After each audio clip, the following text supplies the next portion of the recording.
Hello students. So let's start with today's biology class. So in the last class I have taken live class in which we have started the next topic of chapter 6 life processes, that is respiration, and we have discussed the introduction of respiration and the activities related to it, which is given in the NCERT book. So today we will take up the detail of this topic. So we have already discussed respiration is what? The process of releasing energy from food. So in the last class also I told you that whatever food we eat is actually for releasing energy, and this energy can be only given by food when it undergoes respiration. Okay, so ultimately we can say that food plus oxygen will give rise to carbon dioxide, water and energy. Okay, so food that we eat, which is the simplest form, it will react with oxygen and it will produce carbon dioxide, water and energy. Okay, so that is why we do breathing, and we have already discussed about the difference between breathing and respiration. Breathing is just the physical process of taking in oxygen and releasing out carbon dioxide. So that oxygen that we take through breathing, that will be used up in conversion of this food into energy. Okay, and with this process the release of carbon dioxide will also occur, that will be released out from the body through exhalation. Water is also a byproduct of respiration. Like when you just release out energy, when you breathe out, you can feel the moisture in the air that is released out from the body. So that is actually the water vapors, the byproduct of respiration. And the main product of respiration is energy, because you know that we do respiration only because we want energy. Every cell of our body, it requires energy, which is given by the respiration process. So this was just a simple process of respiration. Now let's come to this energy. So this energy which is released during respiration is stored in the cell. So because energy, we take food, it is not like the food will start producing energy at the same time. First the food will be digested, it will be converted into simpler form, and then the energy will be released from food through respiration. And whatever energy released by respiration, it is stored in the cell, and whenever the cell requires this energy, it can be taken or used up by the cell. So let's see how this energy is stored in the cell. So it is stored in the cell in the form of an energy giving compound which is called ATP. Okay, you all must have already heard about this term ATP. Now I will tell you what is this ATP. ATP is what? It is an energy giving molecule, and it is formed by a combination of ADP and phosphate. Now what is this ADP? The full form of ADP is adenosine diphosphate. It already has two phosphate groups, and phosphate is already there in the cell, free phosphate group, and this adenosine diphosphate is already present in the cell, but it is not that much energy giving molecule. It releases less energy if you compare it with ADP, that is a low energy giving molecule. So to convert this ADP into ATP, there will be a bond formation takes place between ADP and phosphate, and this formation of bond between ADP and phosphate, it requires energy which is released during respiration. Okay, so that is why this ADP and phosphate, they combine together to form ATP, that is adenosine triphosphate. Okay, so if you will see the structure of ADP, it has adenosine and two phosphates, but when it combines with one more phosphate, it will be converted into ATP. So here you can see this is adenosine and it has three phosphate groups. So this part is the ADP part, and when it combines with this phosphate group, there is a bond I have shown between the two phosphate. So this bond is high energy bond. So when this bond is formed, it requires a lot of energy which is provided by respiration process. Approximate value of this bond which is there between ADP and phosphate is 30.5 kilojoule per mole. So this is the stored form of energy. whenever the cell requires energy, this bond is broken down, and this ATP will be again converted into this ADP and phosphate plus amount of energy which is released by breaking down one bond between ADP and phosphate. So this ATP and ADP conversion is an interchangeable process. So you can also write it like this: ADP plus phosphate plus energy is reversible to ATP plus energy. Okay, so we can also write it like this. So it is a reversible process where ADP and phosphate combines together, they use energy to form ATP, and when ATP broken down into ADP and phosphate, the energy will be released. So these are interchangeable reaction. Okay, so is this clear? The ATP is the molecule which stores energy in it, and whenever the cell requires energy, the ATP is broken down. Okay, now let's see the types of respiration. So on the basis of the presence or absence of oxygen, like in the starting I have told you that the food reacts with oxygen to form carbon dioxide, water and energy. That was a general process of reproduction. But if we talk about the specifically the types of respiration. So there are two types of respiration on the basis of the breakdown of food in the presence or absence of oxygen. If the breakdown of food takes place in the presence of oxygen, then it is called aerobic respiration. If the breakdown of food takes place in the absence of oxygen, then it is called anaerobic respiration. Okay. Now, let's see when it happens, like if there is the presence of oxygen or there is the absence of oxygen. And in case of absence of oxygen, there can be one more situation when the oxygen is present but not in the sufficient supply. Because you know that for breaking down of food, a specific molecules of oxygen are required. But if oxygen is present but not in the sufficient supply, then it is also placed in the anaerobic respiration. But this type of anaerobic respiration this type of anaerobic respiration is specifically called fermentation. Okay, so if there is complete absence of oxygen, this type of anaerobic respiration is called fermentation. And the second case is when there is insufficient supply of oxygen. Now let's see where it happens. Like in most of the living organisms, they produce energy by breaking down of food.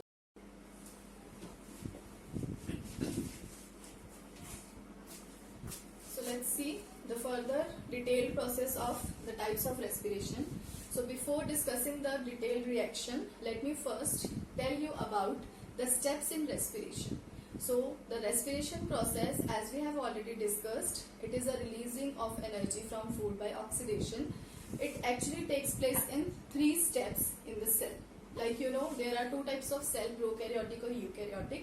In eukaryotes, we have the cell organelles in it, but in prokaryotes, we do not have cell organelles. Okay, so in eukaryotes, this process will be taken place in cytoplasm plus mitochondria. Okay, so there will be half of the reactions takes place in the cytoplasm and half of the complete process, the process is completed in mitochondria. Okay, but if we talk about prokaryotes, like we have some microorganisms, in that case there is no mitochondria, cell organelles present in it.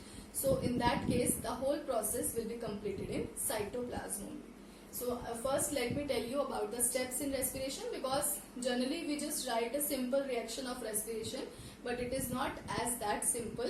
It takes place in many steps and many reactions occurs, many enzymes are required for this respiration process to complete, and there are 3 steps in which this reaction takes place. This is a complex process, not a very simple process. Okay, but the detailed process of the detail of these further steps will be there in your higher classes. We will just discuss the steps here, in which steps the respiration is actually occurring. Okay, so the first step of respiration is called glycolysis. Because it starts from glucose, the glucose has to first convert into a 2-carbon molecule which is called pyruvate. So how many carbon molecules, how many carbon atoms are there in one glucose molecule? You know the formula of glucose, that is C6H12O6. So we have 6 carbon atoms, but when the glucose is broken down, it converts into pyruvate molecule, which is a 3 carbon molecule. Okay, so how many carbon molecules will be formed? 2 molecules of pyruvate, okay, to balance the number of carbon atoms. So from one glucose there will be formation of 2 molecules of pyruvate, because glucose is a 6 carbon molecule and pyruvate is a 3 carbon molecule. And this is the first step, and this step is called glycolysis, and it takes place in the cytoplasm. So this step is common for all the types of respiration, when we will discuss in detail the 3 types. So this takes place in the cytoplasm. Okay. So is it clear that the glucose will be converted into pyruvate, which is a 3 carbon molecule, and 2 molecules will be formed. Now the next step is called Krebs cycle. This Krebs cycle, depending upon the type of organism, either it is prokaryote or eukaryote, it takes place in mitochondria if it is a eukaryote. Otherwise, the further steps will be taking place in the cytoplasm itself, because there is no mitochondria, there is no cell organelle present in prokaryotic cell. But in case of eukaryotic cell, it will take place in the mitochondria and in the matrix of mitochondria. Okay, you have heard, you have learned about the structure of mitochondria. So the ground substance of the mitochondria, which is enclosed in its membrane, is called mitochondrial matrix. Now the next step will be conversion of this pyruvate or pyruvic acid into carbon dioxide and energy. So this pyruvate or pyruvic acid is the same thing. You can also write it as pyruvic acid, because when it loses its hydrogen, then it's converted into pyruvate. So the next step is the Krebs cycle, that takes place in the mitochondrial matrix or in the cytoplasm, depending upon the type of organism. And this step involves the conversion of 2 molecules of pyruvate or pyruvic acid into carbon dioxide and energy. Okay, and now how many carbon dioxide will be produced? I will not tell you here, because it will be of different number depending upon the type of respiration. So we are just discussing the general steps of respiration. Okay, so the conversion of pyruvic acid into carbon dioxide and energy, and whatever is the byproduct of respiration, that will be called as Krebs cycle. Now next step is, now one of the product we get here, and water also it will be released at this step. Next step is the electron transport chain. It also takes place in the mitochondria, in the inner membrane of mitochondria. Okay, so it is the conversion of ADP into ATP, because you know in the previous step we have seen that energy has been released. This energy means at every step of respiration, glycolysis, Krebs cycle, energy will be released, and this energy has to be converted ultimately into ATP. And how will it take place? By conversion of ADP into ATP. And this step is called electron transport chain, that takes place in the inner membrane of the mitochondria or in the cytoplasm, depending upon the type of organism. Clear? So the first step is glycolysis, conversion of glucose into pyruvate. Second step is Krebs cycle, conversion of pyruvate into carbon dioxide and energy. Third step is electron transport chain, in which the ADP combines with phosphate, and the energy released during previous steps will be used up in the conversion of this ADP into ATP. Clear? Because in the last class also you have asked me, ma'am, how this ADP will be converted into ATP. So this process will be taking place in the inner membrane of mitochondria by the conversion of ADP into ATP. Okay, so this is the general steps in respiration. Now we will take up in detail the types of respiration that we have discussed, and these are very important for board exams. These reactions, a flow chart is actually given, in which you can just see all the 3 reactions in your NCERT book. That flow chart is very important. Directly question comes on that flow chart. Now we will see the types of respirations. First one is the aerobic respiration. So here we can see glucose. How many molecules are there? 1 molecule of glucose. How many carbon atoms are there? 6. So first step is the glycolysis. It takes place in the cytoplasm itself. It will convert into pyruvate, which is a 3 carbon molecule, and how many molecules of pyruvate will be formed? 2 molecules to balance this carbon atoms. Clear? This is taking place in the cytoplasm. Next is the Krebs cycle, because it is in the presence of oxygen. This type of process is in the presence of oxygen. Okay? So here we can see that this Krebs cycle will convert ultimately the 2 molecules of pyruvate into 6 molecules of CO2, 6 molecules of water, and 38 molecules of ATP will be generated in the next step. Okay? So here you can see that 38 molecules of ATP will be generated by breakdown of 1 molecule of glucose in case of aerobic respiration. Okay, so that is why I told you that there is complete breakdown of glucose in aerobic respiration, and the byproduct will be CO2 and water, and a maximum energy will be released, that is 38 molecules of ATP. Next, so let's see the respiration in plants first. So can you imagine plants also takes up oxygen for respiration? Why is that so?